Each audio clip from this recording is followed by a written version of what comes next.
Can your home really be stolen? It happened to a Houston woman right out from under her feet. We're going to take a deep dive into what's being done about this growing crime. Walmart is coming out with 300 new BetterGoods, chef-inspired foods to help you save at the grocery store. If your flight or bag are seriously delayed or you don't get that Wi-Fi that you paid for, airlines now owe you cash.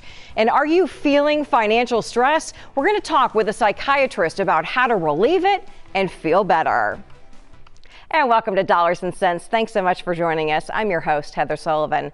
We have the best reporting from Fox stations across the country for you, all to help you cut costs and save money and make some really smart money moves. So let's get started. First up, a Houston woman says she made an alarming discovery. Land that she's owned for a while, it was transferred to someone else without her even knowing it. The FBI reports that deed fraud is a growing crime. It costs property owners hundreds of millions of dollars a year. We did a deep dive into what you need to know about why title theft is happening and what's being done about it. This property may not look like much more than just an empty lot, but to a Houston woman, this was the foundation for her future. She says she bought it 13 years ago, hoping to give it to her son one day. But instead, she says it was stolen right out from under her through a system where crooks can actually steal property. When I was heartbroken, I was just heartbroken. You could hear it in my voice. Every part of me I felt like I died almost. Randallyn Williams says her foundation was rocked when she discovered a year ago that the lot at 4409 Reed Road she bought back in 2011 had been transferred to someone else without her knowledge. I never had a for sale sign out on the property. The paper trail led all the way to Austria. Williams says the thieves gave her a fake Austrian address on the transfer document and used a fake passport and ID. It was my name on a male's face, Randallyn Williams, my name, and the picture was a male's face, and the face on the driver's license, from my understanding, is different from the face that was used on the passport. I mean, it's just very sophisticated. I mean, they have a purported notary in Vienna, Austria, who works out of the U.S. Embassy. The land was transferred to someone at an office address in this Houston office building. We called the number on the office door. Call cannot be completed as dialed. Please check the number and dial again. Williams has filed suit against the transfer recipient and Select Title for its handling of the transfer. Title companies are supposed to ensure clear titles, but Select Title declined to answer our questions. A woman named Randallyn Williams has brought a case that affected her to our attention. But this alleged land heist is just one case. The FBI's Internet Crime Complaint Center recorded 11,727 real estate fraud victims in 2022, with losses totaling $350 million. Land theft is actually a lot more prevalent than people realize. Valerie Turner with the Harris County District Attorney's Office says most home and land theft involves properties that are vacant or owned by the elderly. The suspect will file a forged deed at the clerk's office. And when I say forged, I mean the true owner's name and signature are placed on the document without their permission. The suspect then turns around and sells it to an unsuspecting buyer, sometimes for cash. They can even go through a title company. It can take true owners months of time and tens of thousands in legal fees to straighten it out. Just last June, Texas lawmakers beefed up a state law to crack down. This home title allows effectively county clerks to basically demand to see a photo ID so that if somebody is changing the title on a home, that you have some idea who the person is that's bringing the title change in. The Harris County clerk declined to be interviewed, but staff say their office has already opted to require photo ID for years. In North Texas, Rockwall County Clerk Jennifer Fogg says the new law is helping. We have apprehended and indicted 2 criminals for property fraud. But Fogg says more is still needed. She suggests requiring thumbprints, keeping copies of IDs with transactions for later reference, and more laws to prevent fraudulent notarizations. We were trying to strengthen the notary law so that it would require education, and we also want fingerprint background checks for the notaries. After we talked with State Senator Paul Bettencourt about cases like Williams, where fake IDs were allegedly used, he said his committee would consider more protections. If fraud continues, then we have to either jack up the penalties or find a more foolproof way to stop it from occurring. Williams hopes speaking out will lead to change. The way I feel in the inside, you cannot put in words really. But no one should have to feel this way. Houston police say they have now turned this case over to federal prosecutors, and we'll keep you posted on it. In the meantime, what can a property owner do to protect their property from this crime? Well, some counties, like Rockwall County, let property owners sign up for alerts when transactions are filed in their name. Harris County doesn't have that system, but a property owner can check the status of their property by looking at a county clerk's website, or you can pay for home title monitoring, or you can get title insurance when you buy real estate. In Houston, Heather Sullivan, Fox 26 News. All right, well, Walmart is launching a new food brand featuring chef-inspired foods that are lower price. So take a look. Here they are. The brand is called BetterGoods, and it's just hitting stores and the website now. There will be 300 products out by this fall, and we're talking frozen, dairy, snacks, beverages, pasta, soups, coffee, chocolate, you name it, with prices they say under $2 to under $15, and they say most of them, in fact, are under $5. Now, Walmart is responding to this growing interest that we all have in generic products as we're looking to beat inflation and save money at the grocery store. Well, Amazon is debuting a new grocery delivery service for Prime members and a lower cost option for people who receive SNAP benefits. Here's the lowdown. After testing out this program last year, Amazon now offers unlimited grocery delivery from Whole Foods, Amazon Fresh, and other local grocers and specialty retailers, and it includes 1-hour delivery. So for Prime members, the cost is $9.99 a month for orders over $35. A Prime membership will cost you $139 a year, or about $15 a month. Now, for SNAP benefit recipients, the cost for delivery will only be $4.99 a month, and you do not have to have a Prime membership, but you can get one if you receive SNAP benefits for half the cost. So can all this help you save money? Well, if you are an impulse shopper, then the answer is yes, because ordering online means you're not in the store and you're not able to make those impulse purchases. It also saves you a little bit of money on gas, and of course it saves you time. Amazon will offer a free 30-day trial window so you can check it out. Now, here's a look at some of the other grocery delivery services, and let's see how they stack up. So Walmart offers unlimited grocery delivery with its Walmart Plus membership, which costs $12.95 a month. It also offers gas savings and some other discounts, and there is a discounted service for SNAP recipients. Kroger offers free delivery with its membership, which starts at $59 a year. H-E-B delivers for various fees depending on the location and promotions, and Instacart delivers with fees starting at $3.99 per delivery. So I put links to these programs for you. They're all over on Sullivan Smart Sense on fox26houston.com, so you can check them out. And here is an idea. Let me know what you think about this. Domino's wants to give back to its customers who tip their delivery drivers. So rewards customers can earn a $3 coupon each time they tip their driver $3. Now, you do need to note that if you tip more than $3, you still only get a $3 coupon, and they are valid for 1 week. But I think it's a pretty good deal. Win-win. All right, a foreign credit card skimming ring has been hitting multiple Baytown ATMs. 2 alleged members are already in custody, but you really need to be alert to this crime because it happens everywhere. So Fox 26's Abigail Dye has more on the story and how to protect yourself from skimmers. Perla McLeesu, arrested and charged with 4 felonies. Officers located 24 re-encoded credit cards. Found herself in probable cause court this week. The defendant was placing ATM skimmers on ATM machines. Court records say those ATMs were at multiple banks in Baytown, and police also arrested Rafael Rafaela. Because of how fresh this case is, his mugshot wasn't readily available, but records say he has open charges for credit card skimming in Indiana, while records show McLeesu has an open warrant for robbery out of Colorado County, Texas, and that both defendants have deportation proceedings. And what country are you a citizen of? ¿Qué país? Romania.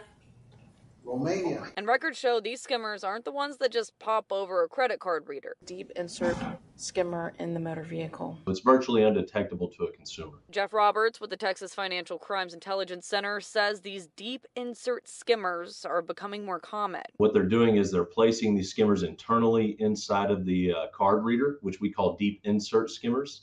And then they're using a nefarious camera device, which is hidden to look exactly like stock hardware, that then captures the moment you put your PIN number in. So they're actually videotaping that transaction. Take a look. These skimmers are only a few inches long. And since these internal skimmers are impossible to see, Roberts says the best thing for consumers like you and me to do is to use the tap function on your phone or card. Those are very secure transactions, and as it sits currently, those are not able to be skimmed because you're not swiping into the terminal. Both suspects are being held in the Harris County Jail on a $200,000 bond each. All right, let's talk about travel now. Some airline experts say those reclining seats in economy, well, they may soon be a thing of the past as airlines want lighter seats to save money on fuel. Seat reclining has also led to many arguments on flights about the right to recline. Spirit and Allegiant have been offering nearly upright or pre-reclined seats for years. Delta, United American, and Southwest have all scaled back their coach recline space to just 2 inches instead of the old previous standard of 4 inches. Remember those days? So, are you a recliner, or do recliners invade your space? I'm a little bit of both, I think. All right, the Department of Transportation announced new consumer protections for airline passengers that are delayed more than 3 hours on domestic flights. Airlines would be required to give automatic cash refunds if alternate compensation is not accepted. Fox 35 Orlando's Marie Ettinger takes a closer look at the rule as well as some other protections that it offers. Chances are you or someone you know have some sort of air travel nightmare story. At Fox 35, we report on these big bursts of cancellations or delays all the time.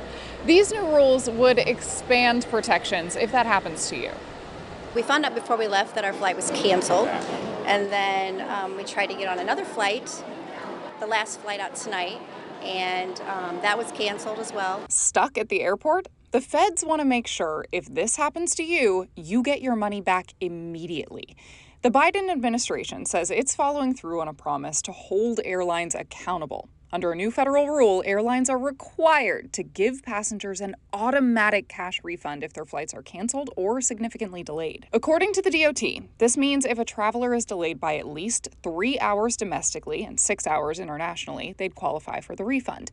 This also applies to passengers who see changes to their departure or arrival airport, increased connecting flights, if they're downgraded to a lower class, or if connections at different airports impact accessibility for a person with a disability. We are also changing the refund to clarify that it must be by cash, it must be in cash by default, unless a passenger actively chooses another form of compensation. This is how the White House and DOT are laying out the new rules. For the automatic cash refund, passengers would not have to explicitly request it, and they'll need to be issued within 7 business days if the passenger used a credit card to book. Vouchers and travel credits can only be issued if the passenger requests that over the cash refund option. And finally, travelers should get the full amount back of what they paid for their ticket, including any government-imposed taxes and airline fees. And speaking of fees, the DOT is cracking down on surprise fees, forcing airlines to disclose them up front and refund any baggage fees if it's not delivered within 12 hours of their domestic flight. These charges can really add up for things like a checked bag, a carry-on bag, change fees, cancellation fees. Healthy competition requires that as a consumer, you comparison shop, which means knowing the real price of a trip before and not after you buy. So airlines will now be required to show you these costs up front. Buttigieg says the new rules will take effect in about 6 months, and it could save consumers hundreds of millions of dollars per year. Infrequent flyers are especially vulnerable, since they may not know that we are here for them and are often not told about their right to a refund. The DOT is looking into starting up some other protections too. One would make sure there is no fee for parents who need to sit with their kids together as they fly. Another one they're thinking about would expand passenger rights for those in wheelchairs. At the Orlando International Airport, Marie Ettinger, Fox 35 News. Now, here's my advice. If you paid by credit card, you want to request to get your refund by credit card, because what you don't want is to get it by cash and then end up paying interest on that. All right, let's move on now to Mother's Day, because the National Retail Federation says consumers are expected to spend more than $33 billion for Mom's Special Day. And that's actually down a little bit from the record of nearly $36 billion last year. Consumers are expected to spend an average of $254 on things like flowers, greeting cards, chocolates, and brunch. So what does Mom really want? Well, a new report compiled of responses from moms on Reddit on what they actually want on their special holiday. Most of them said that nice gestures actually go further than material gifts. The top thing on their list was just some peace and quiet, getting time to sleep in and to have zero obligations. And some moms said a day at a hotel alone, relaxing and reading by the pool was an ideal gift. Another top response was a good quality family photo that they can look back on every year. And lastly, moms said a clean house and breakfast in bed go a long way. All right, we all know how valuable our moms are. They're irreplaceable, but just how much money is all of that hard work at home really worth? A new study by Biotechnology figured it out. They say for a stay-at-home mom, here's what they should earn in different cities. So according to researchers, it's $4,300 a month in New York City, or just over $51,000 a year. Washington, D.C. and Los Angeles stay-at-home moms would make similar amounts, while in San Francisco, moms would earn the most, $5,200 a month. And is your mom on the Stanley Cup craze? Well, Stanley is getting ready for Mother's Day with a new version of its popular cup. The cups come in 3 colors with floral designs, and they start at $30. They go up to $45, depending on the size and style, and they are expected to sell out pretty quickly.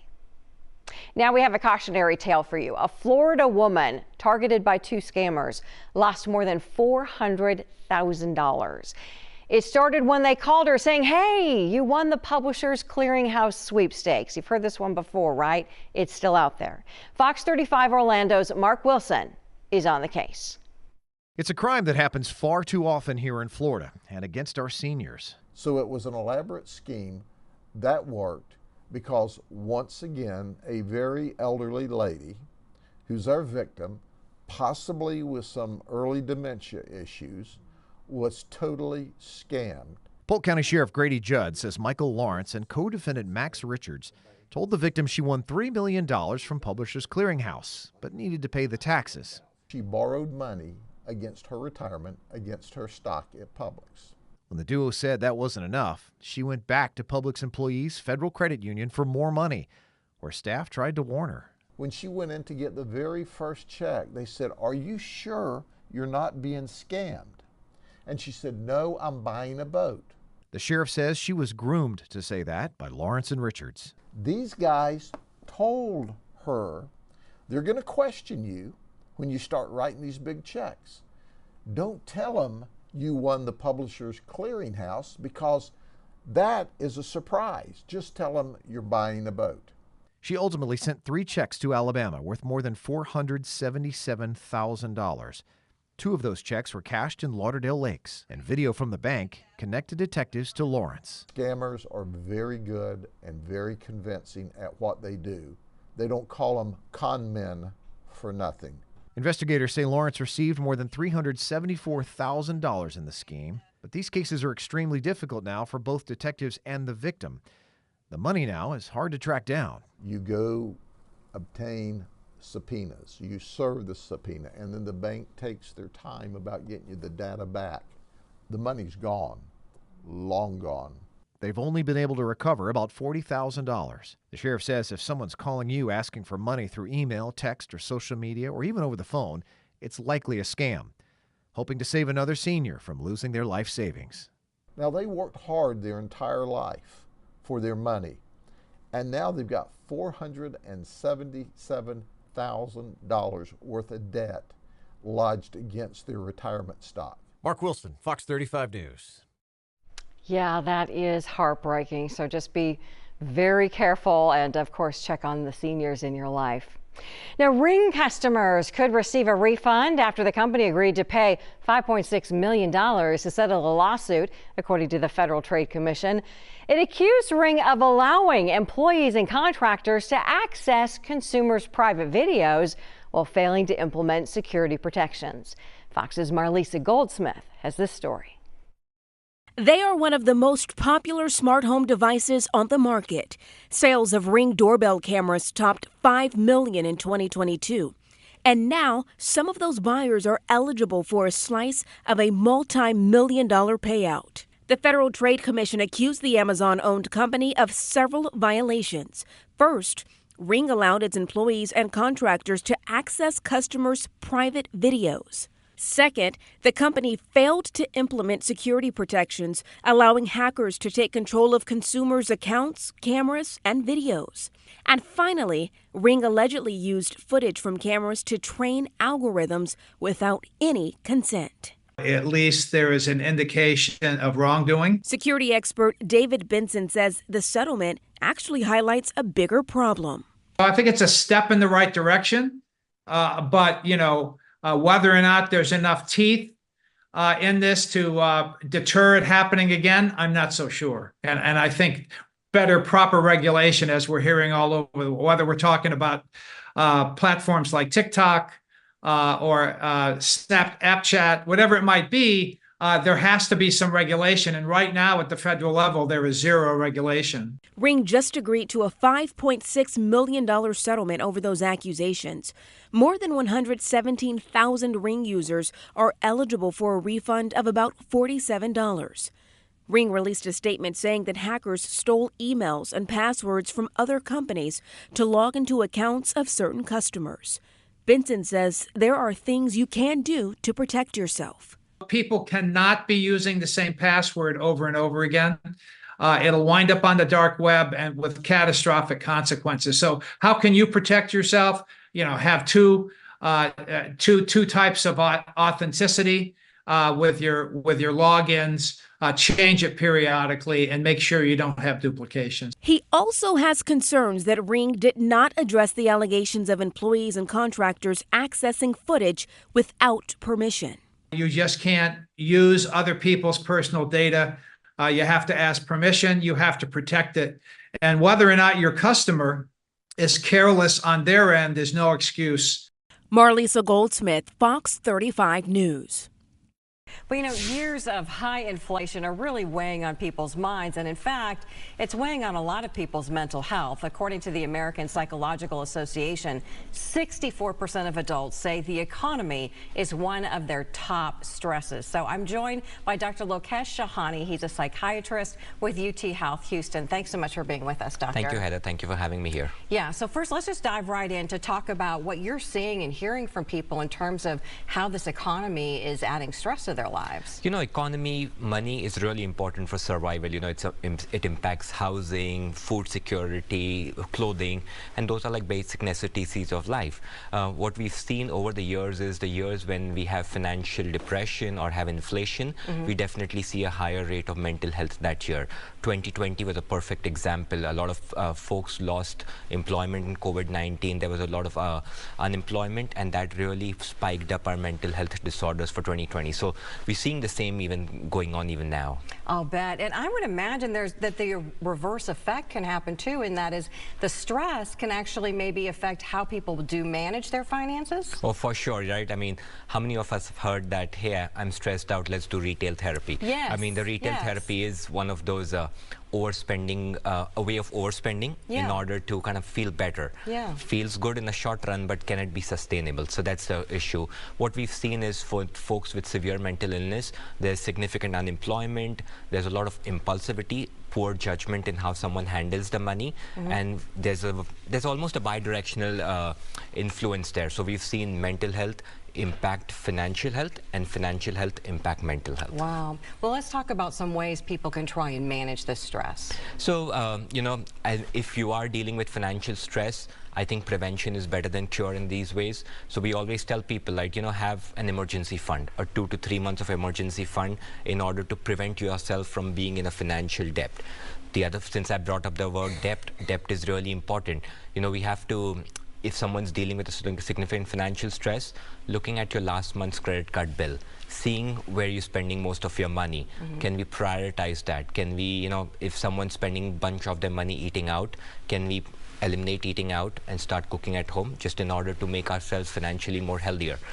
The other way of doing it is creating an extra income source if that's possible. So, managing your money better, creating extra sources of income if it's possible, are some ways of dealing with the financial stress. What about just trying to, cope in terms of your emotional way of coping with it? Any tips there? For sure, right? I mean, taking a deep breath, just getting relaxed, I think that's important. But accessing mental health care becomes really important. A lot of us still face stigma about accessing mental health care, and I tell people, hey, we're in 2024 now. I think we should get over the stigma for now. We deal as for mental health just like we would deal for cardiac health, respiratory health. Brain is yet another organ in your body, and if you're dealing with stress, go access care, see a doctor, see a psychologist, someone who could help you out. Yeah, great advice. Dr. Shahani, thanks so much for being with us. We appreciate it. And finally, experts are advising consumers to check their spare cash as currency collectors are looking to pay thousands for rare misprinted $1 bills. 2 sets of $1 bills were printed in 2014 and 2016. And in each batch, there were more than 6 million misprinted bills that were sent into circulation. There are currently 6.4 million pair of $1 bills with duplicate serial numbers. Currency collectors hope to find as many matching pairs as they can. Only 9 sets have been matched so far, with one collector selling a pair for about $6,000.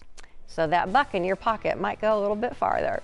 That's our show. Thanks so much for joining us. Hit me up on Insta, Facebook, and X. It's all Heather Sullivan, Fox 26. Let me know what's on your mind. And you'll find more ways to save on Sullivan Smart Cents on fox26houston.com. And we'll see you next time right here on Dollars and Cents.